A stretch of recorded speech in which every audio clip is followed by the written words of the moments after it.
Olá, tudo bem? Seja bem-vindo a mais um momento de reflexão que nós vamos fazer em torno do termo do bem-estar psicológico, qualidade de vida. Hoje nós vamos dedicar um tempinho no nosso vídeo a falar de um grafite que eu li uma vez lá na Avenida Alcântara Machado. E aquele grafite me pegou no primeiro momento, eu não entendi, mas foi batendo em mim e foi algo que eu fui percebendo como verdadeiro. Era uma assertiva, era uma asserção. Não existe lixo. Ele teve o cuidado de pintar todo, até muito bonito assim. Ele pintou um trecho, o cara pintou um trecho do paredão lá da Alcântara Machado.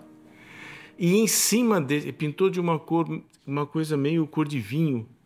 E escreveu em verde, ficou uma imagem muito bonita. Escreveu em verde assim: não existe lixo. Mas ele pintou de maneira que ele deixou claro que não era simplesmente uma frase perdida. A intenção dele era que tudo se resumisse àquilo. E eu fiquei pensando, falei, gente, isso foi um prodígio de concisão. Não existe lixo. Como não? O que é isso aí que eu vejo no chão?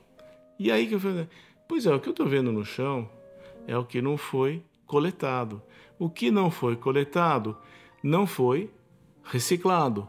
E o que não foi reciclado, além de ficar emporcalhando o chão, também está sendo impedido de se tornar uma coisa útil. Como é que é isso? Já vamos ver. Nós estamos num mundo em eterna evolução. As tradições contemplativas falam em impermanência. Nós, o português, podemos falar de efemeridade, do caráter temporário. A palavra efemeridade não é a mais simpática nem a mais usada, mas ela tem a grande vantagem de não ser um conceito negativo. Impaciente, impermanente, inconsciente. Nós já falamos um pouco sobre isso e como os conceitos por negação costumam dar confusão. Então diz assim, o que é um cachorro? Bom, um cachorro é um não gato. Bom, mas aí pode ser um pato, aí pode ser uma maitaca, aí pode ser uma chaminé, né? O que é isso? Né? Então, essa impermanência, esse caráter provisório, temporário dos estados de mundo que nós vamos acompanhando, nós vamos vendo um mundo em eterna evolução. Então nós temos que o petróleo já foi ser vivo. Milhões, milhares, milhões de organismos microscópicos e gigantescos. A Antártida ainda estará, segundo os cálculos, aí, com a informática, com os processadores, a gente consegue calcular coisas incríveis. Pelos cálculos, parece que a Antártida ainda vai estar no Equador, girando em torno do Sol, aonde ela terá uma floresta luxuriante, como nós temos as florestas equatoriais tropicais ao redor do mundo hoje em dia. Assim como no mundo ecos, no mundo físico, material, geológico, esta evolutividade também aparece no mundo humano, né?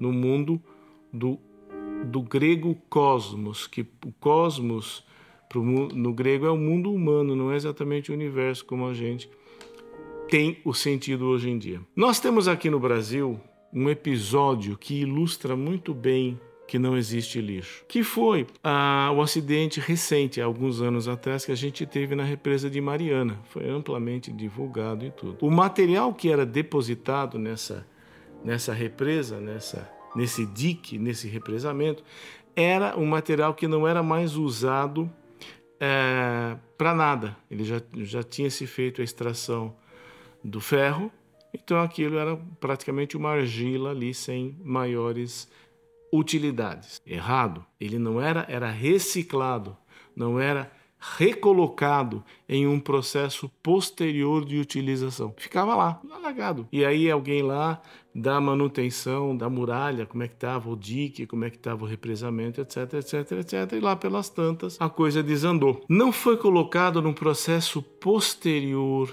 de utilização. Semelhantemente, em nossa vida subjetiva, nós também temos o hábito de colecionar experiências, memórias e ocorrências que frequentemente podem desencadear ressentimentos, mal-estar e desalento. Essas experiências e recordações tendem a ser classificadas por nós como um lixo que deve ser abandonado. Talvez no plano objetivo, abandonar lixo, né, ou deixar de lado, não insistir numa coisa que não está dando certo, talvez no plano objetivo isso seja até altamente recomendável, mas no plano subjetivo, nós podemos, através de um processo de não expulsar essas experiências, essas recordações, de não jogá-las para fora do nosso plano, não reconhecê-las como simplesmente espúrias, talvez isso permita que estas vivências ressurjam no decorrer da nossa recordação e da nossa reavaliação.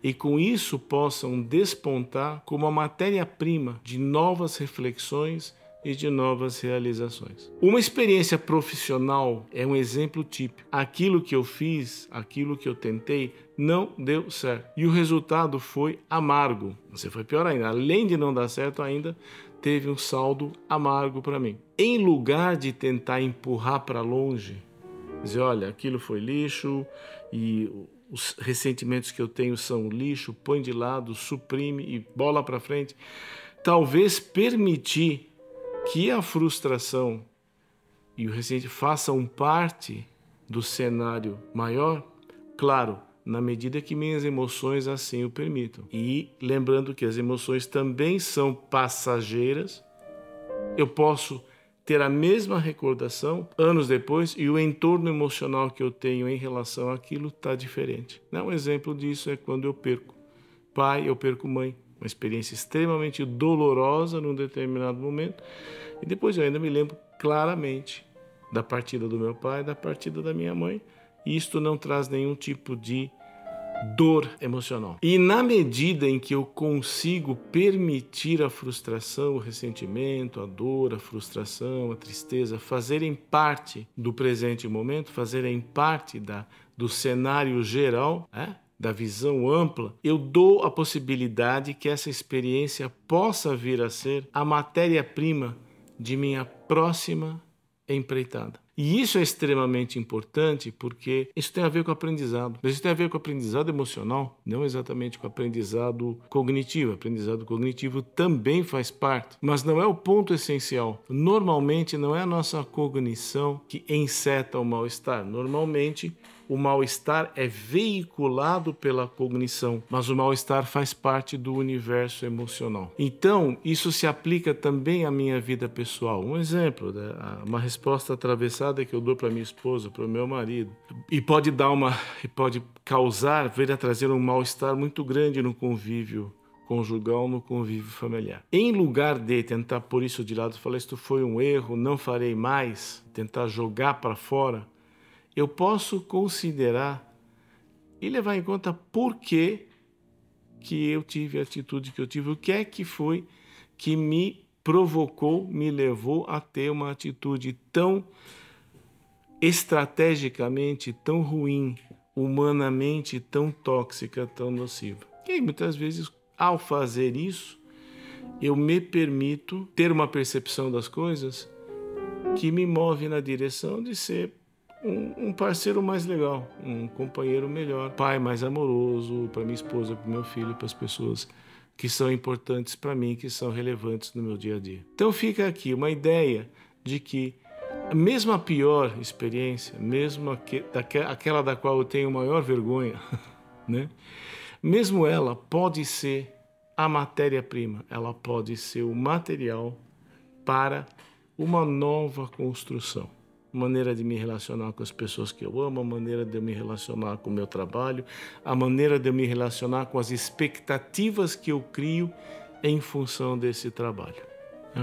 É um caminho lento a ser cultivado, a ser construído e a ser mantido. Mas é sempre um passo de cada vez. Então, fica aqui a sugestão, considerar o que se passou com você como algo relevante, algo que pode ser usado, pode vir a se tornar um grande professor, na medida e na proporção em que a sua atitude em relação a isso permita. É possível nós nos tornarmos, de uma certa forma, mestres de nós mesmos a partir exatamente das experiências ruins.